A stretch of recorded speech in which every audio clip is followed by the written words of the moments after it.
Hi, I'm Val Hart in San Antonio, Texas, founder of Val Hart and Friends at valhart.com. Welcome to the Real Dr. Doolittle Show, the show for animals and the people who love them. I've been called a real-life Dr. Doolittle many times in my career as an expert animal communicator, behaviorist, pet psychic, and master healer. My mission and passion is to improve the lives of animals the world over by helping humans learn how to speak their language, how to understand their viewpoints, and heal. After all, our love of animals helps us be better humans, and the more balanced and healthy we are, the more balanced and healthy they can be too. Be sure and look for my CDs on iTunes. And to find out more about my work and to receive your free Quick Start Animal Talk course, just go to my website at valhart.com. While you're there for a limited time, you can also apply for a complimentary Happy Animal Assessment session. And if you want to learn how to be your own Dr. Doolittle, check out the world's first complete Animal Communication Made Easy system, available now on my website at valhart.com. Thank you and enjoy the show.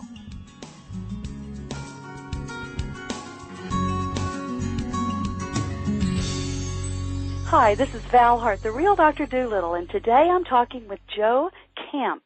He's a film writer, a producer, a director, and author. He's a passionate speaker, and he is the man behind the canine superstar, Benji. He's also produced 5 Benji movies, and he was just telling me that he's got a new one coming out as well. Very exciting, Joe. You've written, produced, and directed 7 theatrical motion pictures, including all the Benji movies, cumulatively grossing well over the equivalent of $600 million, which is amazing, which has made you one of the most successful independent filmmakers of all time. Congratulations. Wow. I appreciate that. Thank you. Yeah. Your newest career is as an author.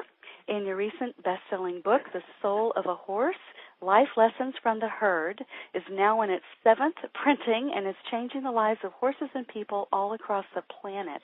In your latest book, The Soul of a Horse Blogged, The Journey Continues, picks up where The Soul of a Horse left off with the adoption of a pregnant Mustang. I love Mustangs.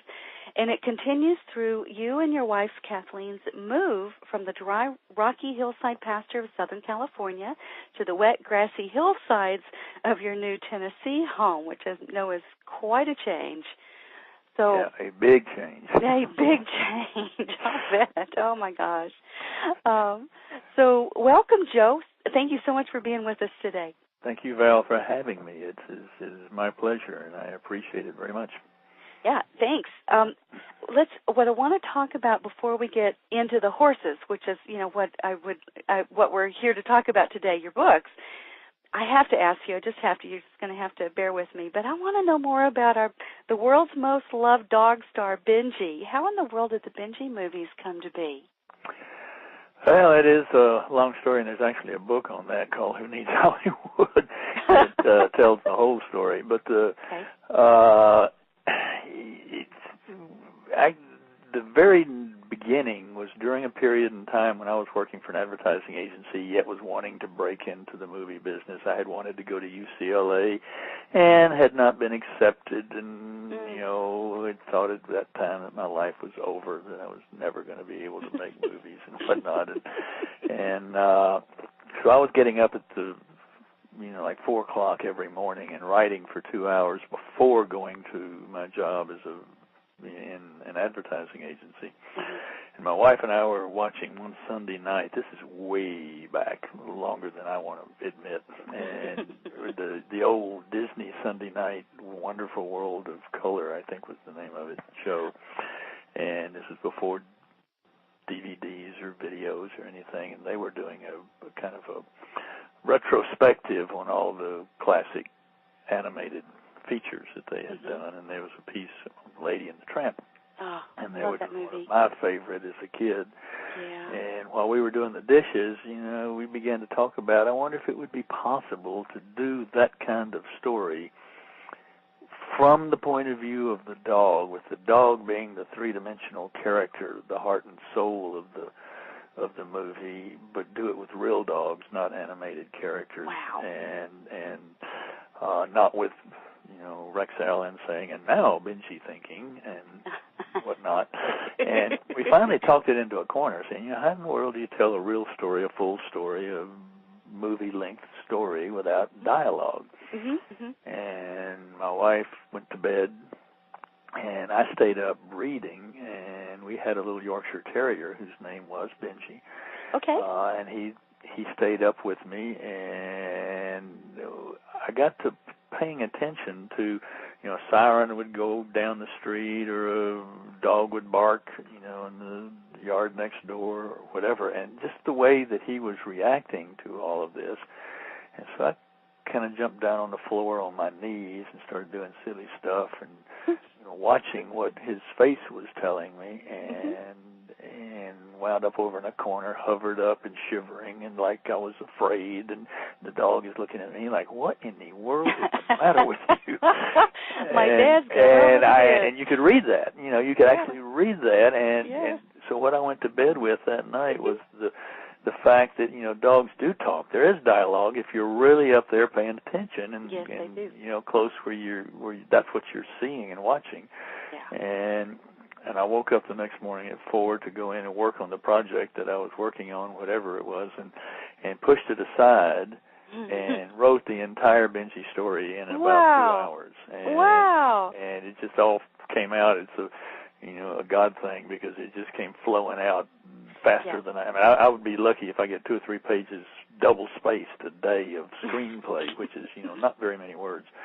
And this whole thing came rolling out there. And that was way before it actually got done, and because I was still working for this advertising agency. We passed it around Hollywood, and everybody kind of laughed and said, it's already been done, Lady and the Tramp. What are you doing when you're sending this around for? And I said, no, you don't get it. Well, it didn't matter. They didn't care, and years passed, and, we finally, I left the advertising agency to go to an opportunity with a film, television commercial production house in Dallas, and to actually start directing television commercials and learn something about the film business and how it works, and wound up forming our own company 2 or 3 years after that, and then wound up a couple of years after that raising the money to produce this picture independently.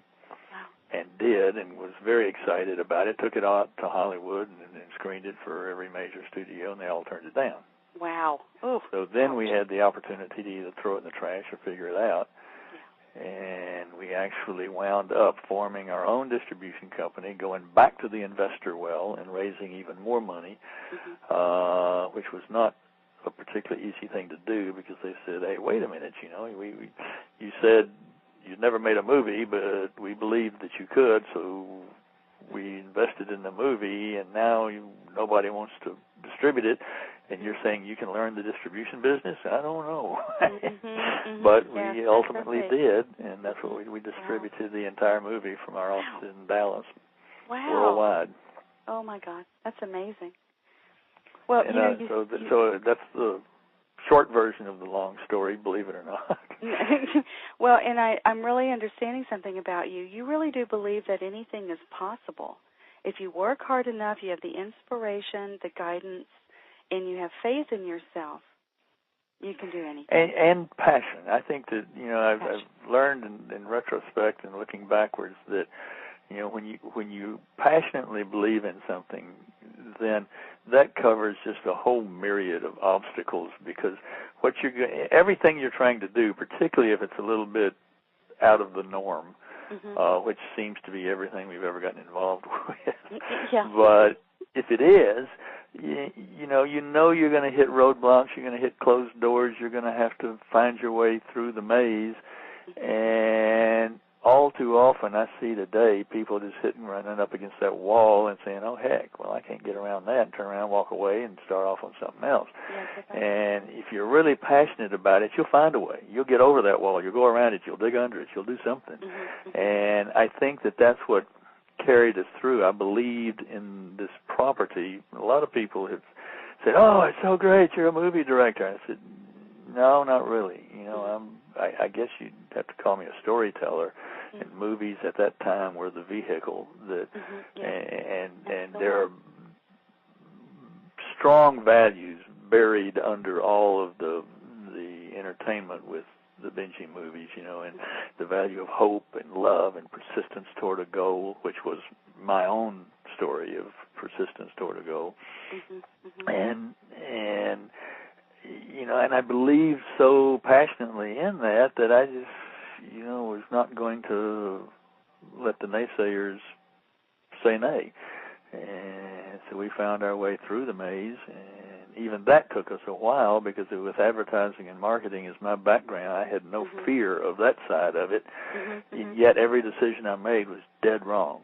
And it took us 2 full summers or a full year and a half to get it all together, get it right, get it tested, and then finally go out in reality with the movie that Variety reported that year was the number 3 movie of the year behind Jaws and something else, I think Towering Inferno. Wow. And that's just miraculous. What an amazing story. Yeah, I look back at it now and say, holy moly, how did we do that? But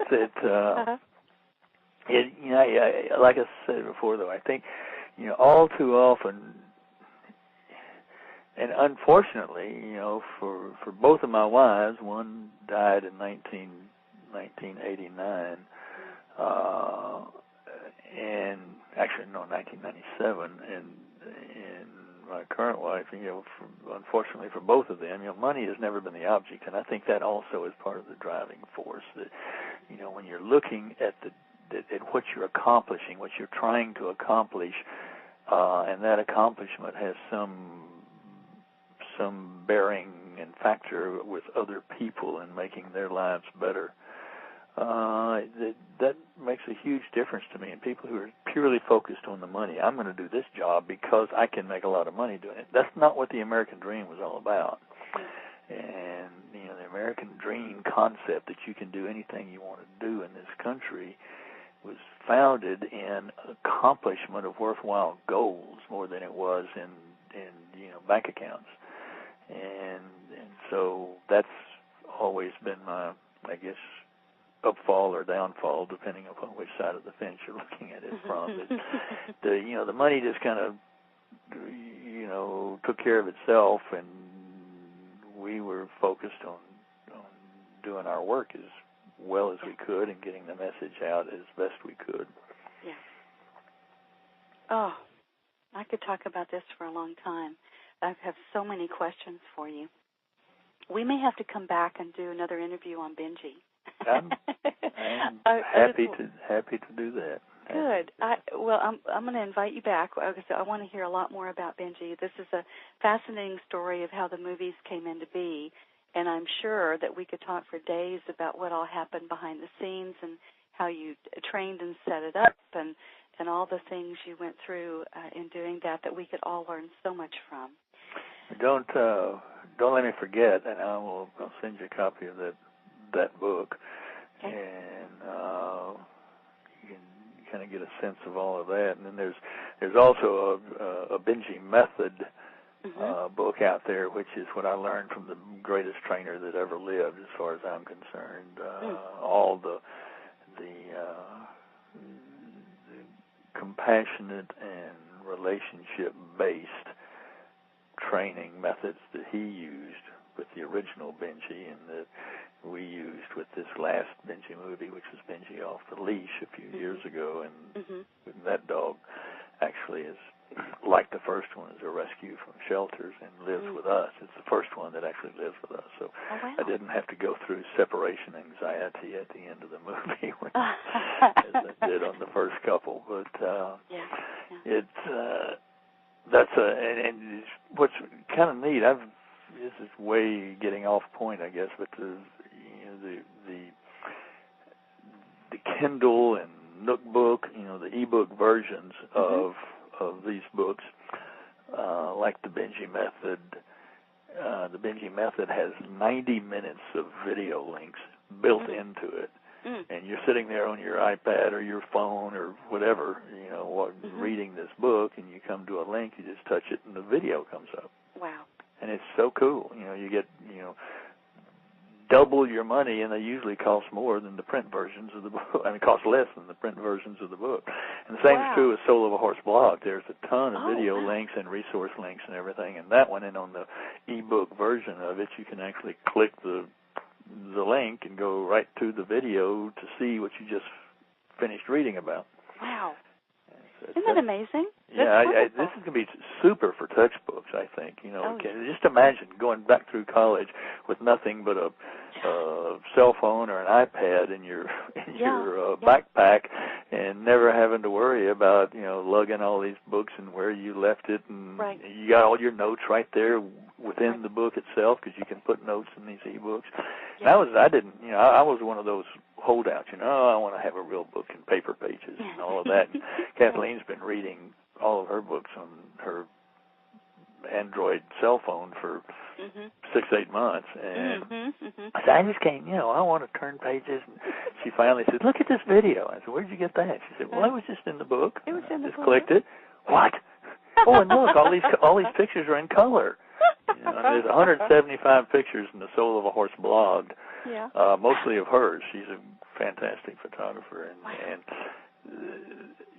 you can't put that many pictures in a book in color, you know, without the book costing $9 million.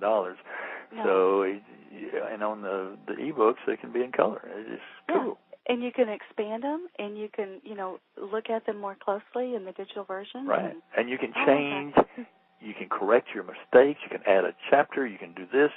Anytime I change the upload for Benji Method or Soul of a Horse blog or any of these ebooks like this, they send you a note that says the next time you go on, click on your Soul of a Horse blog because we have a new version for you. Wow. And it doesn't cost a nickel. It's automatic. Once you've paid the price to buy the book, every time there's a updated version, it comes to you automatically.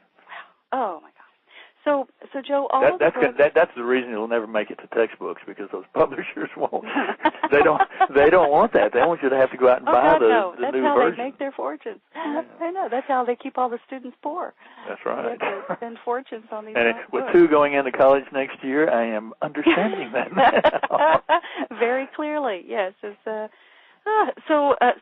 Speaking of that, so people can buy these books. They can get them through Amazon, anywhere books are sold, correct? Yeah, right. Barnes and Noble or bookstores or whatever, and they can buy them in either version, you know, the print or the ebook version. And then there's signed copies of the print versions. I haven't figured out how to sign the ebooks yet.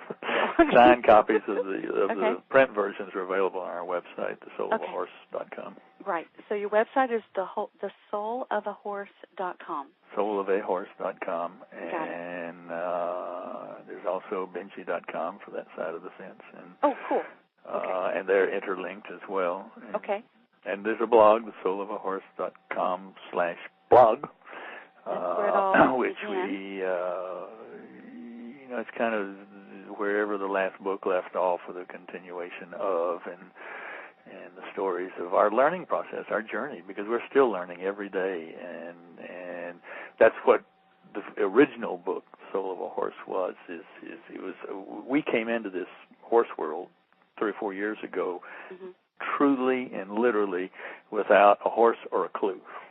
We didn't have any idea what we were doing, and Kathleen, we had bought this piece of property, this house, on 5 acres, 3 acres, 2.5 acres actually,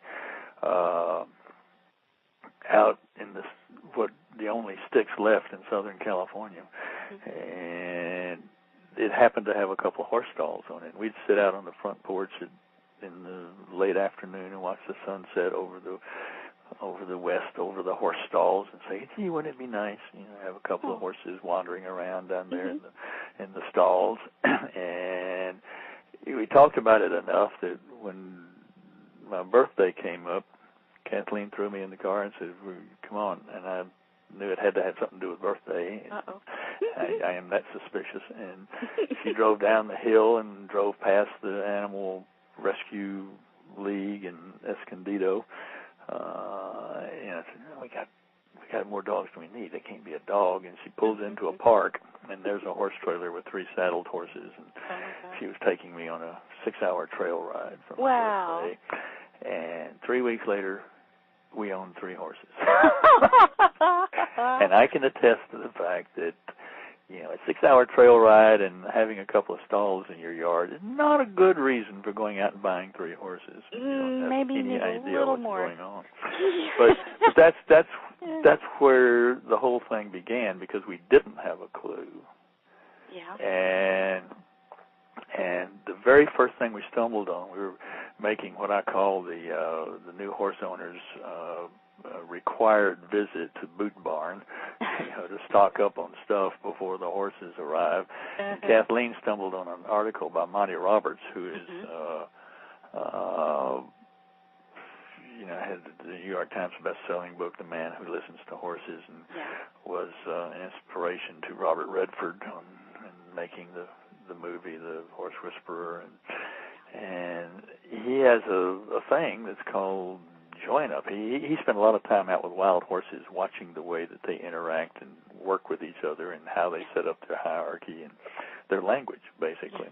Yes. And he has this thing that he calls join up. And in a nutshell, what he's doing is using the language of the horse, so that in 30 minutes he can take a horse that's never even had a halter on it before into a round pen and have it choose him to be their trusted leader and have a saddle, bridle, and a rider on the horse in 30, 35 minutes.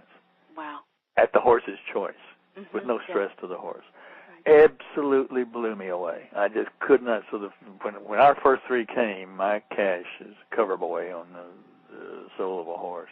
Okay. I took to the round pen the first day, and I had watched this DVD, you know, 16 times, and read the book at least twice, and went down to the round pen and did a join up. And it all has to do with being a predator and giving the horse actual comfort in something that he understands, and that's predatory behavior and the way he responds to it. And when the norm doesn't happen, when he's responding to it, and at some point you turn and become submissive, and you turn your back to the horse and you say, okay, as you can see, I'm a predator, but I am not here to hurt you, and I haven't hurt you, and I would like to be in relationship with you, and I would like for you to trust me, and it's your choice. And you wait. And when that horse came up behind me and touched me on the shoulder, saying, in effect, yes, I do trust you, and I do want to be in a relationship with you, I just broke down crying. Oh, wow. Oof. And I turned around to him and rubbed him, walked away, and he followed me right off my shoulder everywhere I walked in that round pen. And I said, I have no clue what doing right by you is, but I will find out, and I will do it. And that's where it all began. And what we found out fairly quickly is that we were on a collision course with a discovery that really most domestic horses are being kept and cared for in a manner that is diametrically contradictory to their genetic design. Yeah. Let's talk about that. Tell us more about that. And that's what became our story, our journey, is finding these discoveries and what we did and how and why and how it reflected in the relationship. Okay. So you said that it's important to replicate as closely as possible the wild horse lifestyle that's evolved over 52 million years and is deeply embedded in the soul of the horse. Right. So what do you mean by that, Joe? Well, what we discovered, it began with with a simple discovery built around the horse's hooves. Okay. Because I was doing a lot of research, and Cash came to me with 2 shoes on his fronts and no shoes on his backs. Okay. And I was being told by everybody, and we had concrete and asphalt everywhere on this property, and And I was being told by everybody, so you can't have a horse barefoot out on concrete and asphalt. Their feet will crack and fall apart, and you'll have a horse walking on his nubs. Mm-hmm. And I, as far as I knew, horses were born with shoes on. I didn't know any better at the time, and so I started researching. I started with feet and hooves, and wound up falling into Jamie Jackson's studies with the wild horses. And I probably more than anything else, I'm a logistician. I mean, that's probably my longest suit, is the logic. And maybe it was because I liked math and problem solving, and that's kind of what logic is. And the first time I read that, wait a minute, the horse's hoof is supposed to flex every time it touches the ground, like think toilet plunger. Mm-hmm. Okay. And what that's doing, I mean, I used to think the hoof was just a big old wad of fingernail or something, but it's not. It's a very intricate interior of the horse's hoof, the inner structures, and it's very vascular, lots of blood flowing through. There's supposed to be, and when a horse's hoof flexes, it's like this toilet plunger sucking in an enormous amount of blood from the leg and circulating it through the hoof, and then when he lifts it off the ground again, and it, in effect, pops back, it shoots that blood back up the leg, which is helping the heart, those long, skinny legs, get that stuff up there. And a horse, I discovered fairly quickly that a horse that is barefoot will have a 10% less heart rate than a horse that's wearing a metal shoe. Wow. And just that alone, was saying, oh, wait a minute, but the fact that a horse with a metal shoe nailed to its foot cannot get the kind of circulation it needs. Many of them can't get any, depending on the kind of shoe and the type of, how it's nailed on and all of that. And which means that the hoof is, not getting any circulation at all. And then when somebody pulls off the shoes and says, oh, my horse needs shoes because he's so sore when you take the shoes off.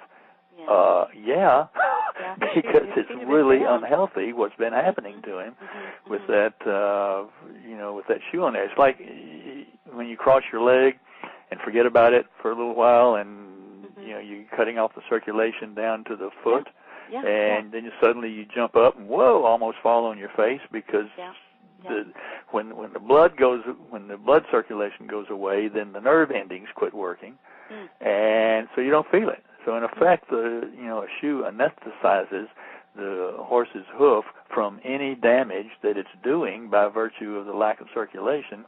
And when you pull that shoe off, on many horses, we had one that took 8 months to ready, but which is the time it takes to grow a full new hoof from the hairline down to the ground. But anyway, the trying to stay on point.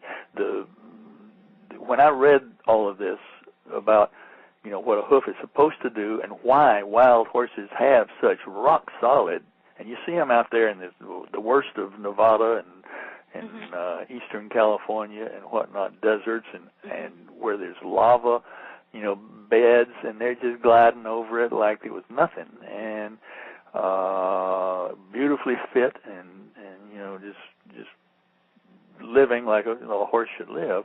It suddenly became very, very clear that something was amiss with what we were doing, and it bothered me a lot because Cash had shoes on his front and no shoes on his back, and I began to talk about this wild horse model, as it were, of why the wild horses, and logic tells you that if they're a flight animal, which means a prey animal, which means that the predators come after them. And if they didn't have rock-solid feet to run from cougars and wolves and things like that, we'd have never heard of them. They'd have been extinct a long time ago.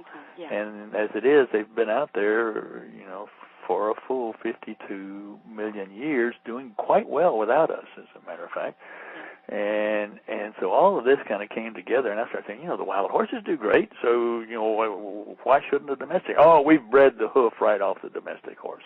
You can't, they're not even the same species anymore, is what people were telling me.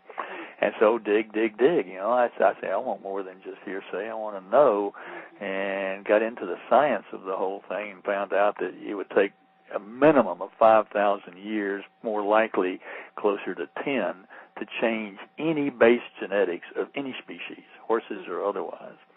And so you can, breed and selectively breed horses until the cows come home, and it's not going to change the base genetics of the horse. What they need to live and exist for 50 million years is still there if they're given the opportunity to let it come out and to use it.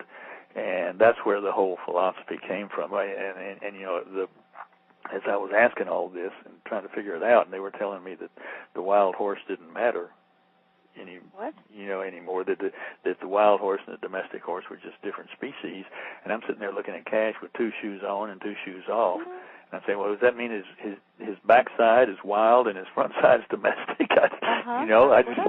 But I finally got enough of this put together that I just called the vet and I said, the shoes are coming off. And he said, which one? I said, all of them.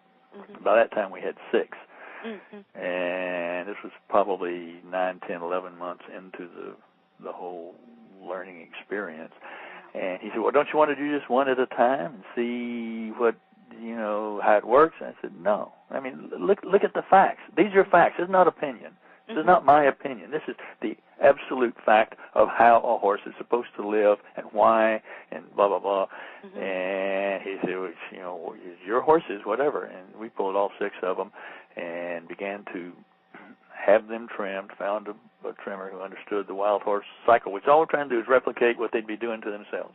It's not making up stuff that humans can do for horses, which is unfortunately most of the problem with horses and the way that they live is the humans try to inject themselves into it and say, I think this is what he should have. And no, what he should have is what he would be doing for himself. I don't care whether it's lifestyle, diet, feet, whatever. How would he be living if he was out in the Great Basin of the western United States, which is where the horse evolved and where all horses on the planet came from, because they went across the Bering Strait back when that was, the ice bridge and whatnot over there, and went out into the rest of the world. And that's all tracked and backed up scientifically with facts and bones and whatnot. And so the bottom line came to that every horse on the planet is genetically identical. Wow. And every horse on the planet can live and be as healthy and have as healthy a hoof and a body and a lifestyle as those horses in the wild if they're given the opportunity to live that way. Okay. And so that's what we've tried to do from that point forward is to follow and try to replicate what our research says is the way that they would be living if they were in the wild. And that becomes a little bit more difficult when you move from the high desert of California to the low, buggy, wet pastures of Middle Tennessee, because that's not their natural environment. Their natural environment is like I say, that high desert country. Right. And they're built to grow enough hoof to be worn down, because they'll travel 10 to 20, sometimes 25 miles a day looking for food and water and running from predators and whatnot. And that's a lot of wear and tear on the foot. And so the Mother Nature has said you will have enough to take care of it. And they're gorgeous. Their feet out there in the wild are beautiful. And in California, ours were virtually maintaining themselves. We would do every 8 weeks, we would do what I call a maintenance trim. It's basically just rounding off you put a Mustang roll around it, because that wear around the edges is what keeps them from cracking and breaking and being too thin. And you just make sure the roll's in good shape and they're getting enough wear, and off you go. Over here, we're trimming every 6 weeks and almost always cutting some hoof wall, trimming some hoof wall, because they don't get the kind of wear over here that they would be getting in California or out in the wild. And so there's a little more to it when you have them out of their genetic environment, so to speak. Okay. I'll shut up now and let you go. No. This is fascinating. let's keep on that theme. I want to go back to some more about the books themselves, but I'm really enjoying this theme. So we've talked about the importance of going barefoot, which makes so much sense to me. And if we don't have a hoof, we don't have a horse. Right. Right. So, and I've long known, if we freeze and lock the hoof down with a shoe, if it's too small, it doesn't allow the growth. And like you said, it doesn't allow flexibility. It doesn't support the circulation. It doesn't do the function of it blocks the hoof's ability to do its function for the health of the horse, and we lose the health of the horse. So that, I think, is so brilliant, and I'm so impressed with your tackling of the problem, the way you approached it, and that you didn't listen to the prevailing so-called wisdom of the day, which you just turned it on its ear. Thank you so much, Joe. Well, you can, really like good. I say, we're continuing to learn, because that was step one. But what I found out very quickly is it's not just taking the shoes off and then leaving a horse in a stall and feeding him, a bag of sugar from, some manufacturer who is more worried about whether the horse likes it than whether or not it's good for him, and et cetera. And come to find out that movement is vitally important, because in the wild they move 10 to 20 miles a day. Right. And so setting them up so that they can get that kind of movement on their own, or ensuring it in one way or another, which we've done. I just posted a new video on the Soul of a Horse channel on YouTube that is everything we did in California with what we call a paddock paradise, or a tracking system, because we only had 1.5 acres on a very steep hillside where 6 horses could live. And so we set it up in a way to where we were actually getting 8 to 12 miles a day of movement with those horses, and they were eating around the clock, which is what they do in the wild. They nibble little bits of forage, and they have little bitty tummies, and they have a back gut, hind gut that is expecting forage to be passing through it almost 24 hours a day. Yeah. And so it puts out acid to do what it needs to do with all of that, and when that forage is not passing through there, that acid does damage to the inside. So diet alone can cause problems with the hoof and with the general health of the horse. Movement and lack of movement can cause it. And the worst thing you can do, I know this hits a lot of people hard, because they want their horse, they love their horse, and the only place they can keep it is in some boarded stall. Yeah. But that's the worst thing in the world you can do for a horse, because it's a horse in the wild will be in the middle of wherever he is, so that he can see all the horizons, so that he knows and he has advance warning when, cougars and wolves are coming their way. And they have sense enough to know that if the wind is blowing from the east, they better be looking west, because they'll smell it from the east, but they need to see it or hear it if it's sneaking up on them from the west. And they know that if they eat this particular kind of grass that has a lot of sugar in it, because it's a cool season grass and it's loaded with fructan, that they better eat some Bermuda or some Johnson grass or whatever that has very low sugar, and balance themselves. And they know how to do that. Genetically they know how to do that. It's not like we humans that are sitting there thinking, I had all this sugar, well, I better go take an insulin shot. But they know inherently what to eat. And I've watched ours over here in Tennessee. Some of them probably never even seen this much grass before. And yet they know they'll shift from this kind of grass to that kind of grass. They might eat 2 stems of clover, but that's it, and they'll go over here and eat a weed or a bramble, and they'll gnaw a little off the tree. And it's amazing how they can take care of themselves when given the options and the choices that they need to do so. And it's just an amazing journey that we continue to learn. And we took our horses. First off, we went to free choice hay. We learned that. They have the choice 24 hours a day to eat or not eat hay in California. Over here, they have the options of hay plus grass and weeds and brambles and stuff and flowers and whatever. And so it's manipulated and handled differently.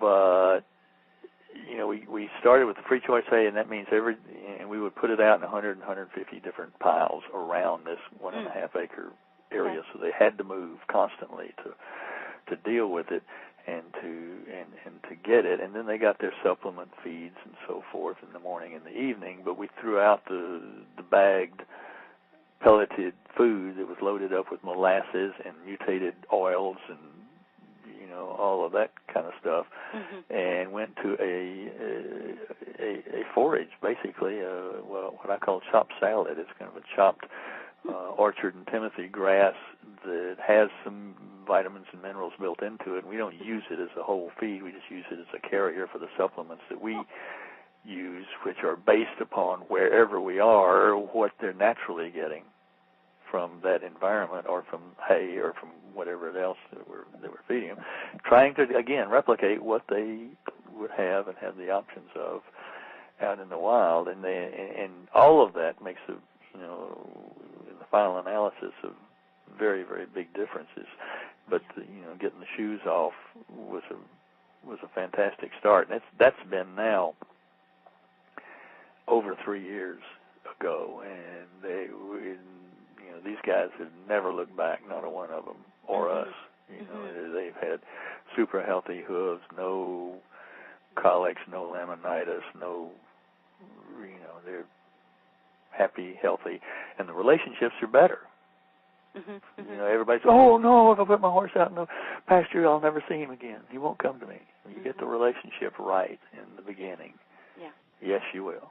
Yes. I mean, all I have to do is go out back and call when it's time to feed.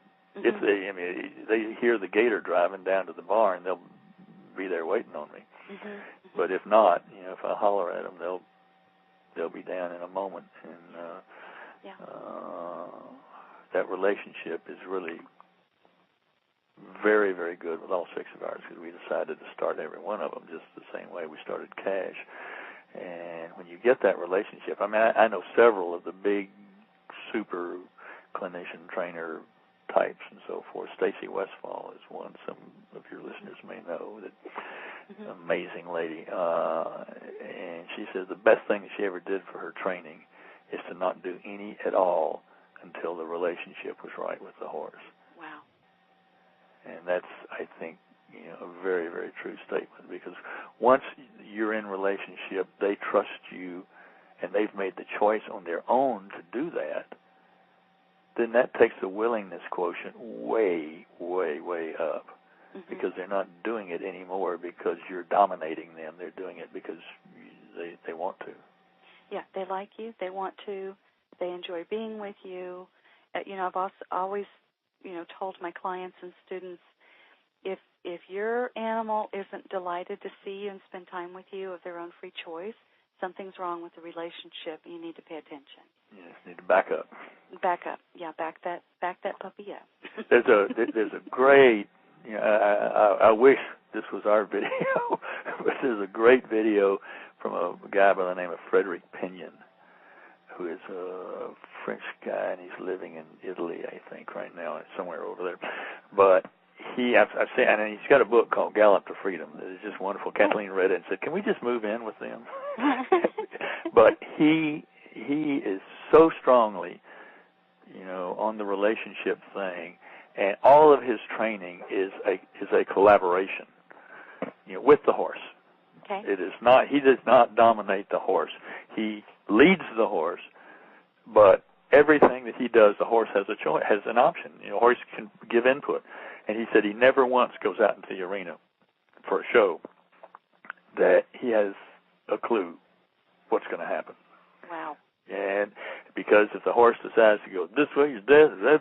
But what to see these horses work, and he works in a huge arena. And this particular video is posted on our stuff, but you can just look up Frederick Pinion, Pignon, on Google and go right to it. He has ultimately winds up working with 3 black Frisians, one at a time, then 2 comes out, and then number 3 comes out. And they're free to go wherever they want to go in this arena. And they're all over him and doing what he's asking and having fun. And you can see in their eyes and their face that they are having a good time. They're not comatose like so many clinicians that want their horses to be absolutely dead unless they're telling them to do something. Yeah. And it's through domination, even though it's not, most of the good clinicians now are not doing any physical abuse, but there's still mental abuse involved in dominating a horse. And he doesn't, and it's just so inspirational for me to see how he can go out and work with those horses and how they can enjoy it, and he enjoys it, and the audience is going berserk, and he never once gets on a horse. He's just it's all liberty on the ground kind of stuff. But it's just beautiful. And it shows what can happen, what you can do. Yeah. Wow. Oh, I'm so glad you said that. I have to look that up. That's awesome. It reminds me, this is just a real quick story, Joe. One of the last horses that I had in my life, and I'm really feeling the missing of them. But we go out to the pasture and call him, and he would come running and racing from the 30-acre pasture, and so delighted to hang out and see us. And anyway, I remember I started learning clicker training, which you may be familiar with, where you set up the cue, they get the reward when they get the right answer, and it just engages them in a different way. It's a mental, fun kind of training approach. And I taught my horse Taylor to fetch. And so we would be at liberty, he'd be at liberty in the 10-acre pasture, and he would still want to play the game, even after we had just had a long ride and we were tired and, and finished and stuff. It's like, no, don't leave. I want to keep playing. This is fun. But it was because he wanted to, not because I had made him or forced him, or anything like that. Right. And that's the kind of relationship we need to have. And I know our horse-loving audience, we love our horses. We love them. We just almost can't live without them in our life, and yet we don't even know or have a clue about the mental abuse or the, all the abuse that they receive. And even if someone's not beating them, or causing them bodily harm, we're hurting them mentally. We're hurting them emotionally, when we don't provide. Yeah, when you show, I was commenting, there's one particular clinician that will go unnamed, but when he's working with a horse and showing you how to do this and how to do that, he's a very good technician. There's no question about that. Yeah. But his whole basis is getting a horse to be safe, sound, do what you want, and then move on to the next horse. Yes. And when he's sitting there talking to you with the horse standing by his side, it's comatose. I mean, and he says that's what he wants. He wants the horse to be in a coma when he's not asking him to do something, and then when he's asking him to do it, the horse is saying, "Yes, sir, I'll do it right now." And that is. It is not, in a way, is not unlike the way the old heads used to train by throwing them on the ground and scaring them to death and tying them up and doing all this stuff and dominating them because of fear, And this horse knew that he had no choice. Yes, he had to do and I don't want that. I mean, first off, I don't want that for the relationship, but I don't want it for my horse either. If I'm standing there talking to you and Cash is standing beside me, I guarantee you he's going to be paying attention to you or to what's going on over here. He's going to be curious about that. He'll be nibbling on my hat or something. And he's engaged and involved and paying attention when I want him to. And we want our horses to be our partners. We want to partner up with them. We don't know everything. They're the ones that are carrying us around, keeping us safe. Right. That's part of their job, and they don't do that just for, if they don't like you, if you're not in good relationship with them, and if you want them to be their full, brilliant, joyful, incredible beings. The powerful beings that they are, and you want to connect and partner with that, not dominate it. So I'm so glad you brought that point out. It just is a total transformation of a relationship. I think it's very important. It's critical. It's critically important. So are there other life lessons you learned from the herd that you want to share today? Well, the subtitle of the book is Life Lessons from the Herd, and it's the thing that we were finding as we went through, and it took a while to get there because all the clinicians and books and tapes and CDs and things that I was watching and reading were telling me what to do, but they weren't telling me why. And when we finally started spending some time in the pasture with the herd and watching the way they interact with each other and what their language was, then the place that we've very quickly moved to was, what we need to be doing is we need to be working with them and speaking to them from their side of the lead rope, showing them that we understand their language. Then we can take them to a new level with our language. Yeah. But until we make that connection and show and demonstrate that leadership, and you have to, it's a complex thing because horses are not humans. They're not puppies either. No. They have a genetic lifestyle that they're used to, and that is a herd mentality, number one. I mean, they like to be in a herd. They demand, their genetics demand to be in a herd, not because it's fun to be around your buddies, but because it's safe. And a horse's number one concern in life is safety, security. All the stuff that many people seem to claim, as a mean horse or a wild horse or a crazy horse, is all generated out of fear, not out of motivation to hurt or cause, anybody any problems.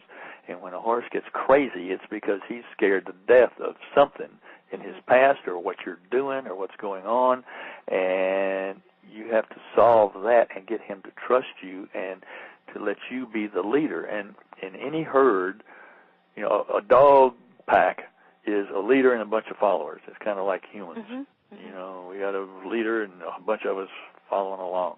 But a horse herd is not that way. A horse herd has a pecking order, and everybody has their place. I don't care if it's 100 horses or 5. Everybody has a place in that pecking order, and usually that place is challenged from time to time. If the horse that's number 5 feels like number 4 is not a good leader anymore, that horse will attempt to take over that position, and either number 4 will step up and say, no, I'll get better, I'll be a better leader, or he won't, and he'll wind up number 5. And that's the way it goes with them, and that's the way they are. Leadership to them means who moves who. Who causes who to move their feet. And that's one of the things that you learn from the clinicians is, don't move your feet. Teach the horse to move theirs, because when they give to you and trust you and say, okay, I trust you to lead me because you can move my feet and you are moving my feet, then okay, I accept your leadership. Your authority. And you have to have that because that is genetic with them. That is too many people want to cuddle buddle you cute puppy. I'm not talking about being harsh or anything. It's just you have to keep stepping up and making sure that they understand that you move their feet, they don't move yours. And once you've taught them that, it becomes very simple. And we all 2 feedings a day, we're down there moving them around, and I have taught every one of ours to follow me at liberty wherever, because they all have to eat in specific areas because of pecking order, to make sure that one of them's not eating the other one's food and whatnot. And we don't have stalls, so they don't go in stalls ever. They're out 24/7.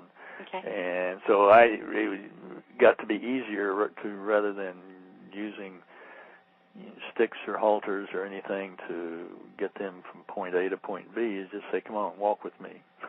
And so I taught every one of them to do that, and that alone, is telling them in their own way that you are the leader and they are the follower.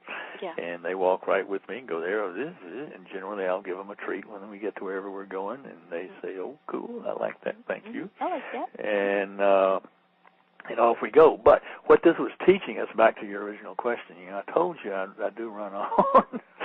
But the original question goes to working from their side of the lead rope, and we began to realize that, hey, wait a minute, that's not just horses. That's people, that's everything. If you approach relationship with what does this person want to get out of this relationship, and why is this person wanting to be in relationship, and what can I do to improve that from their point of view, suddenly everything gets better.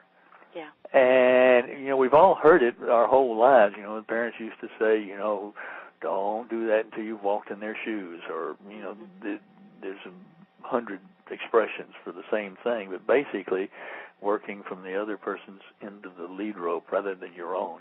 So many times we approach relationship with, what do I want out of it? Mm-hmm. Whether it's a person or a horse or a dog or whatever else, you approach it with, what do I want out of this, and this is what I want you to do. And so I'm going to talk first, and I'm going to do first, and you listen to me without any thought whatsoever to the other person or the other horse or whatever. And when you work from their side, everything gets better.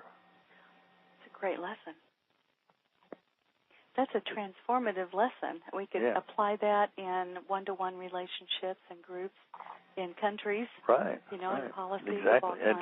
And, I've had, people like yourself say, "Oh, come on, Joe. I mean, are you telling me that because you have horses and you work with horses that that suddenly every time you meet somebody new, you're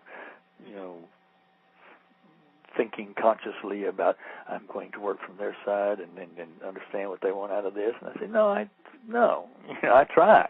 And that's better than it used to be, because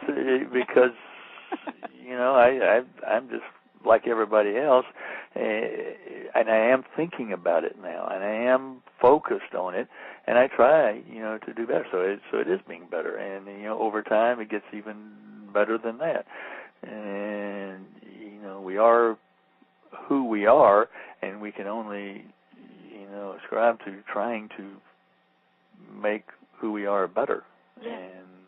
And I think we're doing that. And I certainly work that way within the relationship with Kathleen, and in our relationship, I think a lot more about, wait a minute, that's what you want. What does she want? That's come on, this is a true partnership, and sit down and shut up, Joe. Well, there's a time to talk, there's a time to listen, and like you said, get on the other side of the lead rope. Let's share the journey, and hopefully they're doing the same thing with you. And what does that create? It creates a really, really good relationship. Somebody said, the reason God gave you 2 ears and 1 mouth is you're supposed to listen twice as much as you talk. I think there's method there. There could be, yes. Oh, gosh. Would you consider sharing a funny story with us before we finish up here today? Can you think of something funny? I can't right now. I'm sure that there are things. We've had lots of experiences with the horses and with each other and the dogs and Benji and so forth that have caught me flat-footed, but nothing comes to mind right now. That's fine. Kathleen harps on me all the time about being too serious and too focused and relax and smile and have a good time. I do know that I laugh at Cash a lot. He's so intuitive and he's so quick. I'm constantly trying to teach him new things. I taught him to bow. Oh, that's great. So then I thought it'd be nice if I bowed with him, so he knows when I stand next to him and I bow, he bows. And I said, well, then I think it'd be cute if after that we bow to each other. Oh, I love that. Thanking each other. And so it took him about twice, to get that. And of course, once he learned that, he figured, oh, wow, this is a way I can ask for a treat. That's right. Without being pushy.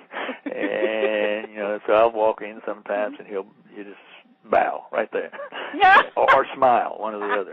He also knows how to smile. That's and I say, no. You gotta understand that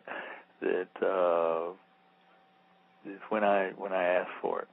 And I was teaching him to give me to lift up his left leg, front leg, because Benji does that. I just point and say, give me your foot, and she'll lift up her whichever one she lifts up. I say, no, the other foot, and she'll lift up the other foot. And I thought, it'd be cute if Cash would do that, and we could set them side by side, and say, okay, everybody, your foot, and your other foot.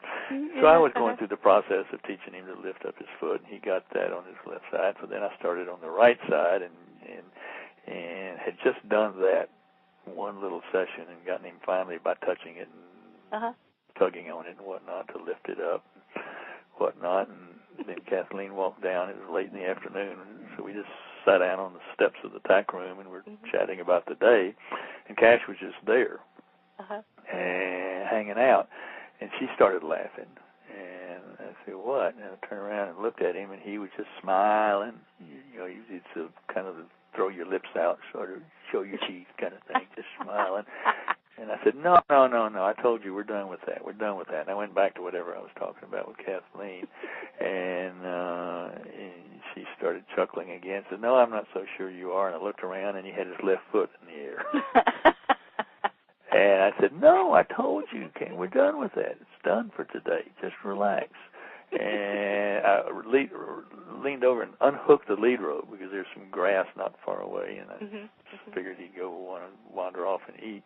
And he just stood there, and I went back talking to her, and she, again reacted to him. And I looked back, and dang, if he didn't have his right foot up in the air. And I'd only done that with him one time, and I said, all right, you win. I give up. And I reached into the tack room and got a treat for him and gave it to him. And now we do this thing because he injured a tendon in the last snowfall. And this is kind of a ritual that for a long time I was changing a wrap on it every morning. And I'd unwrap it and check it for heat and was it any swelling and whatnot, and then let it be free for a little while he was eating, and then put the wrap back on. And when I finally get through, I would, rub him and say, that's a good boy, and I'd give him a treat, and then take the halter off. Yeah. And he'd just stand there, stick his nose in my ear or right up my nose or something. And I said, what? What do you want? And he'd smile. Say, you want another one? And he'd just smile so big. And I said, all right, one more, and that's it, okay? One more. And I'd pull it out and give it to him and say, now go on. And he'd turn around and go away. I'd laugh at it because he got to the point where he totally understood, just one more. And he'd get it and he'd go without even blinking. So he thinks that he's got you well trained now. Yeah, exactly. and that's I think that's part of Frederick Pinion's whole deal, is that it is a back and forth. It is a back and forth. Yeah. You do what I ask you to do, and I do what you ask me to do. Right, and we're giving and taking and having a good time. But I think it's very, very cool. There are a lot of trainers that disdain the use of treats, but I don't, because it's a very short circuit to communication. Yeah. It teaches a horse very quickly what you're trying to get across to them, and the standard, release of pressure, which is the standard reward for a horse is, you pressure until they do it, and then you release that pressure, and that's their reward. But that's a negative reward, as Monty calls it. Right. And Monty doesn't like treats either, but he does like positive rewards. And to me, a treat is a positive reward because he likes it. He gets something out of it that he likes, not just something that I like. Right. And it also gives him a way to communicate with me, to come up and say, hey, can I have a treat? No. Not right now. We're doing something else, or blah, blah, blah. Yeah. And he gets that very quickly, and he goes and minds his own business, or he comes up and says, can I have one? And I said, sure. And it's a nice, polite way to ask for it. Yeah, I love it. And give it to him. And I like them being able to communicate, with with you, because so much of a relationship, standard relationship with a horse, is one way. Yes. And nothing coming back other than obedience. And yes. I hate those words, like domination and obedience and whatnot, because I don't want the horse thinking that he must do it because I, by George, said it and that's what I want. I want the horse to do it because he wants to. Exactly. And, they do try to communicate with us all the time until we've broken their spirit or broken their heart, and then they give up. And that's not okay with me. Yeah, we had one that came to us. It's Kathleen's sofa, she calls him. He's 22 now, and he's been there and done that with everything and everywhere. And he was a team roping horse as well as did some dressage, loaded with scars from spurs on both sides, and his feet were just a mess and whatnot. And the first day we took him out into the pasture in California, whatever we laughingly call a pasture because it was rock and dirt. He literally, for 3 days, he just stood there with his mouth kind of hanging open. Had no clue. He'd probably never been in an open area with other horses like that. He'd probably never, his genetics were so far buried that he didn't know what he was supposed to do. Yeah. And he immediately became the last on the totem pole because everybody else, I think, realized that. He did. We got one that doesn't have a clue. Okay, bottom. Bottom for you. And then we got a rescue from the Rescue League of Iowa, American Saddlebred baby. She was about 7 months old when she came to us. And she knew nothing. I mean, we had adopted her from we'd gone up to see Monty, and he was doing a clinic, and he asked us to just sit in on it, and he'd taken Cash and another horse and my stepson up, and we have a 3-horse trailer, and Kathleen says, you'll never leave town with that trailer in an empty stall again, because we came home with Mouse, this American Saddlebred that they had sent to Monty Roberts as a way to make it more adoptable for him to use in demos and whatnot. And it's a horse that jumped out of the pen the first time they tried to load it in a trailer, and it took 6 men to get him in the trailer just to come west. And in 15 minutes, Monty was using this baby as a podium, just leaning on his back, talking to the students and whatnot, and her back. And it was very cool. But anyway, when she came to us, she needed to learn some lessons because she had never been subject to a normal herd. She had been in an awful, awful situation where she was. And so we put her in with Skeeter in the beginning, and so Skeeter got to be a horse. She became the bottom, and he got to be next to the bottom. And he was a very benevolent, we call him Uncle Skeeter to her. And they still hang out a lot together. When she gets upset or nervous, she'll go find Skeeter and kind of hang with him.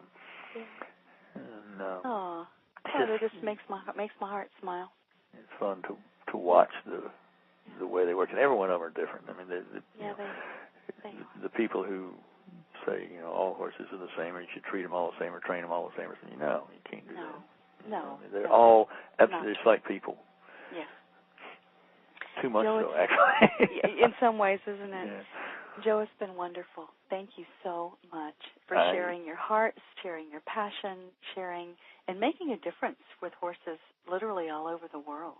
This is such important information. We get so many emails every day from people who've totally changed the way their horses are living, and that's changing the way they're living. And, and it's the kind of stuff that makes our day and our fuel to keep going, because when you wake up sometimes and say, well, what am I doing? I don't.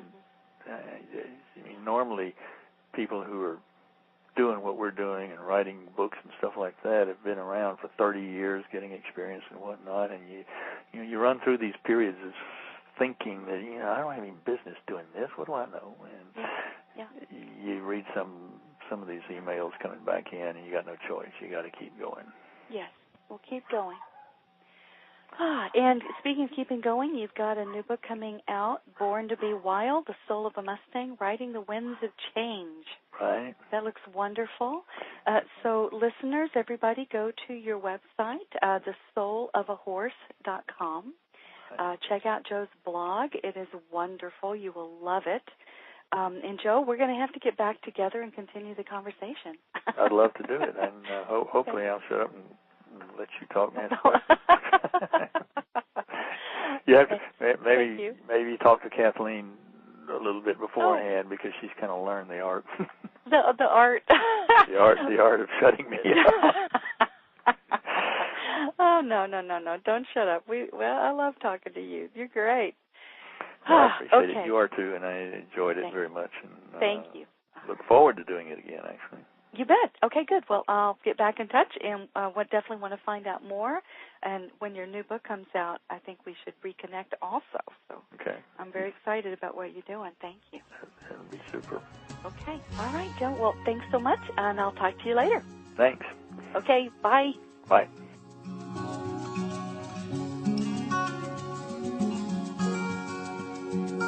Thanks for listening to the show. For more information or to listen to other podcasts, go to valhart.com/blog.